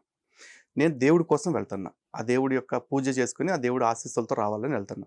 నాకు గుడి నేను అది మాత్రం ఇంపార్టెంట్. ఈ చుట్టూ సౌకర్యాలు, రిసార్ట్లు, 5 స్టార్ హోటల్స్ ఇవన్నీ లేవు అంటే అన్నీ ఉన్నాయి ఈ రోజున. ఇవాళ అట్లీస్ట్ మీకు ట్రావెలింగ్ అన్నా మంచి ట్రాన్స్పోర్ట్ మోడ్స్ వచ్చినాయి. ట్రైన్స్ అని, బస్సెస్ అని, ఓన్ వెహికల్స్ అని వచ్చినాయి. ఒకప్పుడు ఏవీ లేని రోజుల్లో కూడా వెళ్ళారు కదా జనాలు. కాబట్టి హిందువులు రోజు సుఖపడుతున్నాం అండి. మనం ఇంట్లో చక్కగా ఏసీ రూమ్లో పడుకునే వాళ్ళు ఉన్నారు, క్వశ్చన్ బెడ్స్ మీద పడుకుంటున్నారు ప్రశాంతంగా, అంతా బాగానే ఉంటుంది. గుడికి వెళ్ళేది ఎన్నిసార్లు సంవత్సరానికి? అట్లాంటి దూర ప్రాంతాల్లో ఉండే గుళ్ళకి సంవత్సరానికి ఒకసారి లేదా 2 సార్లు వెళ్ళినప్పుడల్లా 2 రోజులు 3 రోజులు. ఈ 2 రోజులు 3 రోజులకు కూడా నువ్వు సుఖాన్ని కంట్రోల్ చేసుకోలేను, నాకు సుఖాలు లేవు కాబట్టి నేను గుడికి రానంటావు. వెళ్ళమాకు, నేను ఎవడ కొట్టాడు? మిగతా మతాల దేవుళ్ళలాగా ఆదివారం రాకపోతే నేను చంపేస్తా, శుక్రవారం నాకు మొక్కపోతే లేపేస్తాను మన దేవుడు అనట్లేదుగా. మీకు దేవుడి మీద భక్తి ఉంటే దేవుడి కోసం వెళ్ళగలిగితే వెళ్ళండి. నాకు సుఖాలు ఉంటేనే, సౌకర్యాలు ఉంటేనే వెళ్తాను అనుకుంటే వెళ్ళమాకండి. ఏర్పాట్లు ఎవరన్నా పెద్ద మనసుతో చేస్తే ఆ ఏర్పాట్లను వినియోగించుకోవాలి. ఓపిక 1000 రూపాయల రూమ్ ఉండగలిగితే 1000 రూపాయల రూమ్ లో ఉండండి, 10,000 రూపాయల రూమ్ ఉండి దానిలో ఉండగలిగితే దానిలో ఉండండి. కానీ లేదు అని క్రిటిసైజ్ చేయడానికి అయితే మీరు వెళ్ళొద్దు అంటున్నా. నేను అంటే చాలా మంది బాధపడతారేమో కానీ ప్రవచనకర్తలు చెప్పే ఎగ్జాజరేషన్ వల్ల కూడా కొన్ని క్షేత్రాలకి విపరీతమైన ఫ్లోటింగ్ ఇవన్నీ పెరుగుతూ ఉన్నాయి. నిజంగా చెప్తున్నాను. అరుణాచలం ఈ మధ్యకాలంలో ప్రతి ప్రవచనకర్త చెప్తున్నారు అరుణాచలం గిరి ప్రదక్షిణ గురించి. పంచభూత లింగాల్లో అరుణాచలం ఒక లింగం, అరుణాచలం అగ్నిలింగం. మరి జంబుకేశ్వరంలో జలలింగం ఉంది. ఆ క్షేత్రం ఏమన్నా సామాన్యమైన క్షేత్రమా? జంబుకేశ్వరం ఆలయంలో ఉన్న స్కల్ప్చర్ కానీ లేకపోతే ఆలయ ప్రాచీనత కానీ చూస్తే చాలా అద్భుతంగా ఉంటుంది. మరి అక్కడికి ఎందుకు వెళ్ళట్లా? కంచిలో పృథ్వీలింగం, కంచికి ఎందుకు తగ్గిపోయింది అంత ఫ్లోటింగ్ లేకుండా? అలాగే కాళహస్తిలో వాయులింగం, కాళహస్తికి ఎందుకు వెళ్ళట్లేదు మరి? అలాగే చిదంబరంలో ఆకాశలింగం.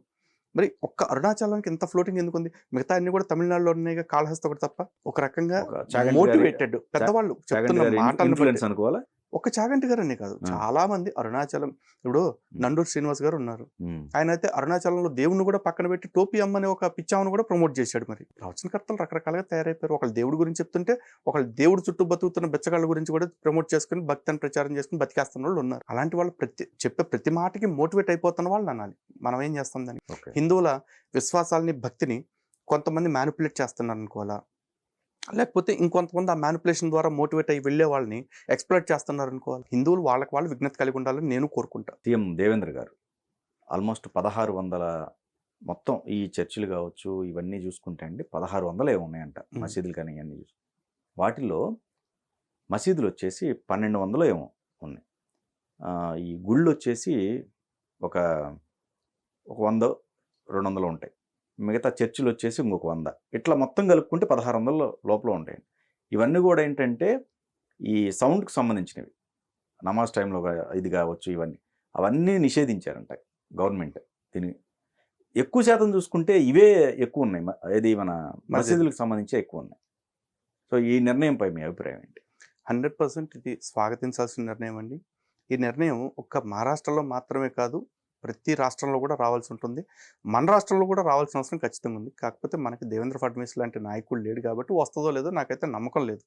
కానీ జరగాల్సిన అవసరం అయితే ఉంది. ఎందుకంటే ప్రశాంతంగా బ్రతకటం, స్వేచ్ఛగా బ్రతకటం అనేది ప్రతి ఒక్కడి హక్కు. అలాగే మత సామరస్యాన్ని పాటించడం, గౌరవించడం అనేది కూడా ప్రతి ఒక్కడి బాధ్యత. ఈరోజున హిందువులు దేవాలయం మీద పాటలు పెట్టుకున్నారనుకోండి, ఏం పాటలు పెడతారండి? కృష్ణుడిని స్తుతిస్తూ, రాముడిని స్తుతిస్తూ, అమ్మవారిని స్తుతిస్తూ పెడతారు తప్ప మా దేవుడిని నమ్మకపోతే మీరు పాపాల్లో పడిపోతారు, లేకపోతే మీ దేవుళ్ళంతా అబద్ధము, మా దేవుడు మాత్రమే తోపుతురుము, ఇలా చెప్పరు. కానీ ఒక చర్చి మీద పాట ఒకటి పెడతాడండి. ఆడేం పెడతా ఉంటాడు? బాబు యేసు అంటే ఈ లోక దేవతలన్నీ ఆయన ముందర సాగిలపడి నమస్కరించి గడగడలాడును అని చెప్పేసి ఒక పాట పాడతారు. ఈ లోక దేవతలన్నీ ఆయన ముందు సాగిలపడి గడగడలాడటానికి వచ్చి ఏం పీకాడని భయపడాలి మేము? చేతుకున్న మేకులే పీక్కోలేని ఆయన మా దేవుళ్ళని పీకుతాడని చెప్పేసి మా దేవతలు భయపడతారా? కానీ ఇది చర్చి మీద పాట పెట్టి వినిపిస్తున్నాడు నాకు రోజు. ఇది రెచ్చగొడతాం కదా. అది సౌండ్ పొల్యూషన్ కంటే కూడా స్పిరిచువల్ పొల్యూషన్. అది నేను వినాలా? ఇంకో రోజుకి 5 సార్లు కూర్చుని మా దేవుడు మాత్రమే శక్తివంతుడు, మా దేవుడు మాత్రమే గొప్పోడు, మా దేవుడిని ఆరాధించిన వాళ్ళని రాళ్లతో కొట్టేయండి, నరికేయండి అని చెప్పేసి చెప్తా ఉంటాడు. ఈ సొల్లంతా నేను ఎందుకు వినాలి? నువ్వు 4 గోడల మధ్య నువ్వు ఇంకేమైనా చెప్పుకో, అది నీ ఇష్టం, నీ మతం ఇష్టం. కానీ అందరికి వినపడేలాగా మైకులు పెట్టి నువ్వు ఈ రకంగా రెచ్చగొడతాం. ఎవడ పడాలి? ఎందుకు పడాలి?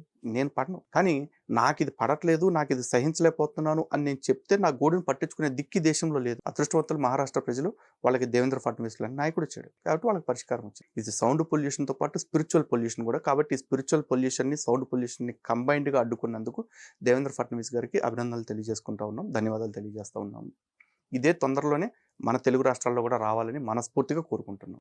ఒకటి చెప్దాం సార్, ఈ రోజున చాలామంది అంటూ ఉంటారు ముస్లిమ్స్, మా మతంలో ఈ ఆచారం ఉంది, మేము పాటిస్తాం. అన్లిమిటెడ్ సంతానాన్ని కనుక్కోవటం కానీ, 4 పెళ్ళిళ్ళు చేసుకోవటం కానీ, నచ్చపోతే తలాక్ చెప్పేయటం కానీ మా మత గ్రంథాల్లో ఉందంటారు. మీ మత గ్రంథాల్లో ఉందా? మీరు పాటించాలి అని అంటున్నప్పుడు మసీదుల పైన మైకులు పెట్టమని మీ మత గ్రంథంలో ఉందా? అసలు మీ మత గ్రంథం రాసే నాటికి మైకులు ఉన్నాయా? లేవుగా. మరి మైకాలు పెట్టి రోజు మాకు ఎందుకు చెవుల్ని వృధా? ఓకే, ఆ పాయింట్, లాజిక్ పాయింట్. ఓకే, అంతే కదండి. ఇప్పుడు నీ మత గ్రంథంలో ఉంది కాబట్టి నేను పాటిస్తాను అన్నప్పుడు నీ మత గ్రంథంలో లేదు, నువ్వు ఎందుకు పాటిస్తున్నావు? నీ మత గ్రంథంలో దేవాలయాల మధ్యలో సమాధులు కట్టుకుని ఉండమని ఉందా? లేదుగా. మరి ఎందుకు చేస్తున్నావు? అంటే నువ్వే నీ మతానికి విరుద్ధంగా బతుకుతూ మళ్ళీ ఉల్టా చోరు కొత్త వాళ్ళకు డాంటే అని చెప్పేసి నిందలన్నీ మా మీద వేస్తూ ఉంటావు. అక్కడ మహానుభావులు ఉన్నారు కాబట్టి ఫడ్నవీస్ లాంటి వాళ్ళు, యోగి ఆదిత్యనాథ్ లాంటి వాళ్ళు, హిమంత బిశ్వ లాంటి వాళ్ళు, అయిపోతుంది పనులు అయ్యే చోట. అలాంటి నాయకత్వాన్ని ప్రతి చోట ఎన్నుకోవాలని ప్రతి హిందువుకి పిలుపునిస్తున్నాం. గణేష్ ఉత్సవాన్ని రాష్ట్ర పండుగ డిక్లేర్ చేశారు మహారాష్ట్ర. అంతే, మహారాష్ట్రలో ఈ రోజున మొదలైంది కాదు కదండి. ఎందుకంటే నిజానికి గణపతి నవరాత్రుల్ని వీధుల్లోకి తీసుకువచ్చి నవరాత్రులుగా చేయాలి అనే కాన్సెప్ట్ మొదలుపెట్టింది బాలగంగాధర్ తిలక్ గారు. ఆయన మహారాష్ట్ర వ్యక్తి. అలాగే ఈరోజు కూడా బాంబేలో ఉన్న లాల్బాగ్ గణేష్ అంటే చాలా ఫేమస్. మరి అంత భారీ, అక్కడే మొదలైన ఈ ఉత్సవాలు, అంత భారీ స్థాయిలో జరుగుతున్న ఉత్సవాల్ని రాష్ట్ర పండుగ ప్రకటించుకోవటం అనేది నిజంగా రాష్ట్రానికి గర్వకారణం, రాష్ట్రానికి గౌరవ కారణం. అలాగే భారతదేశంలో చాలా రాష్ట్రాల్లో కూడా అటువంటి పండుగలు ఉన్నాయండి. ఈ రోజున ఆంధ్రప్రదేశ్, తెలంగాణలో చూసుకుంటే ప్రభుత్వాలు కూడా దేవాలయాల మీద, దేవాదాయ శాఖ ద్వారా వచ్చే నిధుల మీద పథకాలు నడిపిస్తున్న సందర్భాలు ఎన్నో ఉన్నాయి. అలాంటి అంత ఆదాయం తెచ్చిపెడుతున్న హిందువులకు సంబంధించిన పండుగల్ని రాష్ట్ర పండుగలుగా ప్రకటించి హిందూ పండుగలన్నిటికీ ప్రభుత్వం నిధులు కేటాయిస్తే వచ్చే నష్టం ఏంటి? అంటే దేవాలయాలు డబ్బులు తీసుకోవటానికి మీకు బాగానే ఉంది, దేవాలయాల్లో జరిగే పండుగల్ని రాష్ట్ర పండుగలకు ప్రకటించడానికి మాత్రం నొప్పి వస్తుందా? ఇది నిజంగా వీళ్ళు కూడా చేయాల్సింది, కానీ చేయట్లేదు. అంటే వాళ్ళు చేయట్లేదు అనే కంటే కూడా మనం అడగట్లేదు, కానీ అడిగే హక్కు మనకు ఉంది. ఎందుకంటే వీఆర్ ది ట్యాక్స్ పేయర్స్. మనం ఇచ్చే డబ్బుల్లో నుంచే ప్రభుత్వం బతుకుతుంది, దేవాదాయ శాఖ నుంచి. వాళ్ళు అనొచ్చు ప్రభుత్వాలు, దేవాలయాల నుంచి ఎంత వస్తుంది, దేవాదాయ శాఖ నుంచి ఎంత వస్తుంది అని. రూపాయి వస్తుందా? రూపాయే అనుకుందాం. కానీ ఆ రూపాయి మిగతా మతాల నుంచి తీసుకోకుండా నా దగ్గర నుంచే తీసుకుంటున్నావుగా. అంటే నువ్వు నా మీదే బతుకుతున్నట్టు. కాబట్టి నా ఆత్మగౌరవాన్ని కాపాడాల్సిన బాధ్యత, నా ఆధ్యాత్మిక క్షేత్రాలను కాపాడాల్సిన బాధ్యత ప్రభుత్వాలపైనే ఉంది. ప్రభుత్వాలు స్పందించాలని నేను డిమాండ్ చేస్తూ ఉన్నాను. పక్క రాష్ట్రాల్లో సాధ్యమైంది, ఇక్కడ కూడా సాధ్యమే అన్న విషయం వాళ్ళకి మళ్ళీ గుర్తు చేస్తూ ఉన్నాను. మీరు గమనించినట్టయితే ప్రభుత్వాలు ఎప్పుడు మారినా కానీ అక్కడ చూసుకున్నట్టయితే కొన్ని ప్రభుత్వాలు, అన్ని ప్రభుత్వాలు కాదు, దాడులు మనం రెగ్యులర్గా చూస్తాం. ఇప్పుడు అంతకుముందు ఏపీలో చూసాం గుళ్ళపైన దాడులు. ఇప్పుడు మళ్ళీ తెలంగాణకు సంబంధించిన దాంట్లో ఈ గుళ్ళ మీద దాడులు జరుగుతున్నాయి. ఏంటి, ప్రభుత్వాలు అనుకూలంగా ఉన్నప్పుడే మాత్రం ఈ దాడులు జరుగుతూ ఉంటాయి? ఒకటేనండి, ఇక్కడ ప్రభుత్వాలు అనుకూలంగా ఉన్నాయా, వ్యతిరేకంగా ఉన్నాయా కాదు. గతంలో వాళ్ళ అనుకూల ప్రభుత్వం ఉంది కాబట్టి ఇప్పుడు ఆ అనుకూల ప్రభుత్వాన్ని అడ్డం పెట్టుకుని 250 పైచీలకు దేవాలయాల మీద దాడులు చేసి విగ్రహాలు ధ్వంసం చేశారు. ఇప్పుడు వాళ్ళకి వ్యతిరేకమైన ప్రభుత్వం అయితే లేదు, జస్ట్ అనుకూలమైన ప్రభుత్వం లేదు, వ్యతిరేకమైన ప్రభుత్వం కూడా కాదు, సెక్యులర్ ప్రభుత్వమే ఉంది.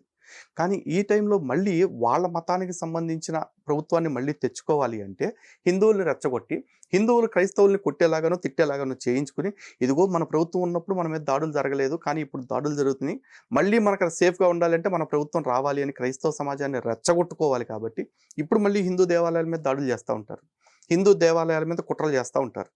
ఇదంతా కూడా రాజకీయమే. ఎందుకంటే ఈరోజు హిందూ దేవాలయాల్లో పూజ చేసేటప్పుడు పూజారి ఏం చెప్తారంటే లోకా సమస్త సుఖినో భవంతు అని చెప్తారు. కానీ మిగతా మత కేంద్రాలన్నింటిలో ఏం చెప్తారంటే మన మత రాజ్యాన్ని ఎలా ఏర్పాటు చేసుకోవాలనే లక్ష్యాలను మాత్రమే బోధిస్తారు. ఆ లక్ష్యాలు రాజకీయ పరంగా ఉంటాయి కాబట్టి ప్రతిదీ రాజకీయాన్ని ఇన్ఫ్లుయెన్స్ చేసేలాగా వాళ్ళకి నేర్పిస్తూ ఉంటారు. వాళ్ళు అలాగే ప్రవర్తిస్తున్నారు. మత రాజకీయాలు నిజానికి చాలామంది బీజేపీని మత రాజకీయం అంటారు, కానీ బీజేపీ మినహా మిగతా వాళ్ళందరూ చేసేది మత రాజకీయం. ఉదయపూర్ ఫైల్స్ సినిమా పైన మీ అభిప్రాయం ఏంటి? ఇది ఉదయపూర్ ఫైల్స్ అనే సినిమా మీద ఇప్పుడు ఏదైతే వివాదం నడుస్తుంది, ఈ సినిమాని విడుదల కానివ్వకుండా ఆపాలి అనేది, ఇది ఇప్పుడు కొత్తగా మొదలవుతుంది కాదండి. ప్రతి ఉదయం జరుగుతున్న ఫైల్సే, ప్రతి చోట జరుగుతున్న ఫైల్సే. ఎందుకంటే ఈ పీకల కొయ్యటం ఒక ఉదయపూర్లో కన్నయ్యలాల్ గారి విషయంలోనే జరిగిందా? కర్ణాటకలో ప్రవీణ్ నెత్తార్ని చంపేయలేదా? లేకపోతే ఛత్తీస్గఢ్లో చాలా మంది హిందూ కార్యకర్తలను చంపలా? కేరళలో ఎంతమంది హిందూ కార్యకర్తలను చంపేశారు? ఇవన్నీ బెంగాల్లో ఎంతమందిని చంపారు? వెస్ట్ బెంగాల్లో ఇవన్నీ ఎందుకు జరుగుతున్నాయండి? ప్రతిదాని వెనకాల మతం కారణం కదా. ఇప్పుడు కన్నయ్యలాల్ విషయంలో చూసుకుందాం. నుపూర్ శర్మ గారు ఏదో వ్యాఖ్యలు చేశారు. నుపూర్ శర్మ వ్యాఖ్యలు మాత్రమే ఎందుకు కనపడుతున్నాయి? నుపూర్ శర్మని ఆ విధంగా ప్రేరేపించేలాగా ముందు ఆ రెహమాని అనే ఒక ఊరకొక్క శివలింగం గురించి తప్పుగా మాట్లాడాడుగా. వాడి వ్యాఖ్యలు ఇప్పటివరకు ఏం మాట్లాడాడు ఎవరికైనా తెలుసా? నుపూర్ శర్మ గారు ఏదైతే మాట్లాడారో ఆ వ్యాఖ్యల విషయంలో కోర్టులు ఉన్నాయి. కోర్టులకు ఎందుకు వెళ్ళాలి? ఎవరు కోర్టులకు వెళ్ళే వాళ్ళు కేసులు పెట్టారు. కొంతమంది గ్యాంగులు కూర్చొని నుపూర్ శర్మని చంపితే 5 కోట్లు ఇస్తాం, రేప్ చేస్తే ₹1 ఇస్తాం ఫత్వాలు ప్రకటించారుగా. మరి ఆ ఫత్వాలు ప్రకటించిన వాళ్ళ మీద ఎంతమంది మీద కేసులు వేసి లోపలేశారు? నుపూర్ శర్మకి మద్దతుగా మాట్లాడినందుకు రాజాసింగ్ని అరెస్ట్ చేశారు, సస్పెండ్ చేశారు పార్టీ నుంచి. నుపూర్ శర్మకి మద్దతుగా ఉన్నందుకు నవీన్ జిందాల్ని సస్పెండ్ చేశారు పార్టీ నుంచి. ఇంతవరకు హిందువులే అణచివేతకు గురైపోవాలా? నుపూర్ శర్మకి సపోర్ట్గా ఒక పోస్ట్ స్టేటస్ పెట్టుకున్నందుకు కన్నయ్యలాల్ అనే ఒక సామాన్య టైలర్ని ఈరోజు చంపేశారు. ఒక టైలర్ని అన్యాయంగా చంపేసిన వీళ్ళు ఆ చంపేసిన సందర్భాన్ని సినిమాగా తీస్తే దాన్ని ట్రైలర్ని కూడా అడ్డుకుంటున్నారు చివరికి. అది ట్రైలర్ మాత్రమే, నిజానికి అసలు పిక్చర్ చాలా ఉందండి. సిగ్గు శరం లేని ఈ మంద వీధుల్లో ర్యాలీలు తీశారు నుపూర్ శర్మ సందర్భంలో. ఇక్కడ నల్గొండ జిల్లాలో మిర్యాలగూడలో ర్యాలీ తీశారు ముస్లిమ్స్ అంతా కలిసి.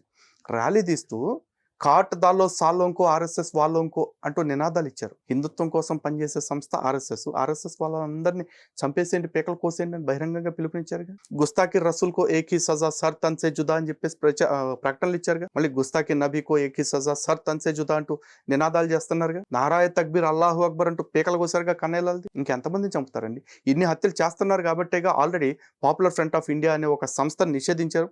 దాని అనుబంధ సంస్థలైన ఎస్డిపిఐని కావచ్చు, ఇంకో సంస్థలను కావచ్చు నిషేధించింది. ఎందుకు? ఇటువంటి తీవ్రవాద ధోరణితో చేస్తున్నారని. అండ్ ఎస్డిపిఐని నిషేధించే క్రమంలో వాళ్ళ మీద ఒకసారి రైడ్స్ చేస్తే వాళ్ళు విజన్ 2047 డాక్యుమెంట్ వాళ్ళ దగ్గరే కదా దొరికింది. ఈ 2047 డాక్యుమెంట్ సినిమా కూడా తీయాలని చూస్తున్నారు. వాళ్ళు 2047 కల్లా భారతదేశాన్ని ఇస్లామిక్ రాజ్యంగా మార్చాలి అంటూ బహిరంగంగా వాళ్ళు పనిచేసుకుంటున్నారు. ఈ ఎస్డిపిఐ కార్యకలాపాలు కర్నూలులో కూడా నడుస్తూ ఉన్నాయి. తెలంగాణలో భైన్సా ప్రాంతంలో కూడా నడిచింది. రైట్స్లో అన్ని చోట్ల దొరికారు. మరి ఇటువంటి తీవ్రవాద పార్టీలకు సపోర్ట్ చేస్తున్న ఎవరు? సిమి లాంటి ఉగ్రవాద సంస్థలు ఎందుకు నిషేధించారు? మరి ఇన్ని చేస్తున్న వీళ్ళందరినీ ఇలా చేస్తున్నారని చూపిట్టు నేరం అయిపోతుందా? సరే అండి, ఇప్పుడు ఈ సమాజంలో ఇవి జరుగుతున్నాయి. ఈ జరుగుతున్న వాటిని చూపిస్తే లేనిపోని ఉద్రిక్తతలు వస్తాయి, ఆపేయాలి, బాగానే ఉంది. మరి అదే హిందుత్వంలో విషయానికి వచ్చేపాటికి కుల వివక్షలు, కుల ఘర్షణలు అని చెప్పేసి ఈ మధ్య కొన్ని సినిమాలు వచ్చినాయి. సార్పట్ట అని, నారప్ప అని, జై భీమ్ అని. ఇవన్నీ ఎప్పుడు జరిగినాయి? 70s లో 80s లో అంతకుముందు ఎప్పుడో జరిగిన సందర్భాలని స్టోరీస్గా తీశారంటున్నారు. మరి హిందుత్వంలో కొంతమంది ఆభిజాత్యంతో లేకపోతే అహంకారంతో చేసిన పనుల్ని అది మతపరమైన కార్యక్రమంలాగా చూపిస్తూ ఇప్పటికి కూడా హిందువుల మధ్య వైషమ్యాలు పెంచేలాగా అలాంటి సినిమాలు తీస్తుంటే ఒక్కడు కూడా ఎప్పుడో జరిగిపోయినాయి ఇప్పుడు ఎందుకయ్యా అని ఎందుకు అనట్లే? అంటే ఒక 40-50 ఏళ్ల క్రితం జరిగిపోయిన వాటిని చరిత్రను ఇప్పుడు సినిమా తీయొచ్చు. 4-5 ఏళ్ల క్రితం జరిగిన దాన్ని మాత్రం కళ్ళకు కట్టినట్టు చూపిస్తానంటే మాత్రం ఒక్కొక్కడికి గుడారాలు నొప్పి వస్తున్నాయా? ఈ దేశంలో హిందువుల బతుకు ఎంత దౌర్భాగ్యంగా ఉందంటే హిందువుని చంపటం నేరం కాదు, హిందువుని చంపాడు అని చెప్పేసి ఇంకొకటి వేలెత్తి చూపించటం అది పెద్ద నేరం అయిపోతా ఉంది. ఆ చంపిన వాళ్ళు ఇద్దరు సెల్ఫీ వీడియో పెట్టారు, మేమే చంపాం అని చెప్పేసి అరెస్ట్ అయ్యారు కూడా. కానీ వాళ్ళు చంపారు అనడానికి ఆధారాలు స్థిరంగా లేవు కాబట్టి వీళ్ళకి బెయిల్ ఇచ్చేస్తారు, వాళ్ళు బయటకు వచ్చారు. ఇప్పుడు చెప్పండి, కన్నయ్యలాల్ ప్రాణానికి న్యాయం జరగాల వద్దా? హిందువుల లైఫ్ మ్యాటరా కాదా? If Hindu life doesn't matter then ఈ దేశంలో హిందువుల కోసం ఇలాంటి సినిమాలు ఇంకా ఎన్నో రావాల్సి ఉంటుంది. అవన్నీ వచ్చి ప్రజలందరికీ నిజాలు తెలిస్తే తప్ప హిందువులకి ఎప్పటికీ న్యాయం జరగదు. కాబట్టి ఈ ఉదయపూర్ ఫైల్స్ విషయంలో వివాదాలు చేస్తున్న వాళ్ళు కాశ్మీర్ ఫైల్స్ విషయంలో వివాదం చేసిన వాళ్ళే, కేరళ స్టోరీ విషయంలో వివాదాలు చేసిన వాళ్ళే, బాబ్రీ మసీద్ సందర్భంలో వివాదాలు చేసిన వాళ్ళే. కానీ వీళ్ళకంటే ముందు నుపూర్ శర్మని రెచ్చగొట్టిన వాడి విషయంలో వీళ్ళు వివాదం చేయరు.